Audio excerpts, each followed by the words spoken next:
Salut tout le monde, Pierre-André du Présage. J'espère que vous vous portez bien, que vous restez bien chez vous. Mais comme vous avez quand même droit à faire 1 heure de balade, de jogging, pardon, pas balade, parcours santé autour de chez vous dans 1 kilomètre, peut-être vous allez avoir la chance de voir bientôt fleurir des fleurs de sureau, en fait, du sureau.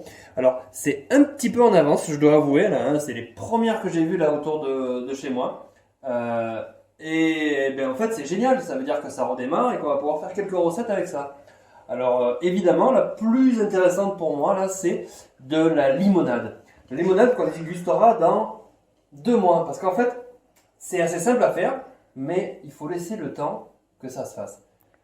Très simple donc, des fleurs de sureau. J'en ai à peu près une dizaine pour 3 litres de préparation. Donc j'ai mis les fleurs de sureau réparties dans 4, parce qu'en fait c'est des bols de 4 d'un litre chacun, mais avec les fleurs plus le citron, bah, ça va faire un peu plus de volume. Donc si on veut rentrer les 3 litres, il nous faut au moins 4 pots. Donc voilà, on met juste ça à l'intérieur. Le citron, une tranche d'un citron évidemment non traité, bio, puisqu'on veut faire de la fermentation. Un peu squeezé là et à l'intérieur. Une lichette de vinaigre de cidre, si possible aussi du vinaigre de cidre top là, vivant en fait. Et donc 3 litres d'eau, 300 grammes de sucre. Pareil, hein, le calme, ça. On fait le bouillir une première fois là, le sucre et l'eau pour le mélanger, aussi pour enlever le chlore qui est présent dans l'eau du robinet. Une fois que ce sera refroidi à température ambiante, je le verserai dans chacun des récipients.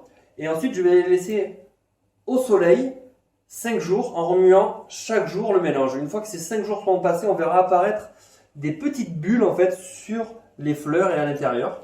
Une fois que ces petites bulles seront là, on va pouvoir enlever les fleurs de sureau et le citron, transvaser dans des bouteilles de limonade, là, celles qui ferment bien, les laisser encore 1 ou 2 jours au soleil pour relancer un petit peu ça, et puis ensuite les mettre à l'abri, les laisser fermenter tout doucement pendant environ 2 mois, et on va avoir une limonade hyper pétillante et délicieuse.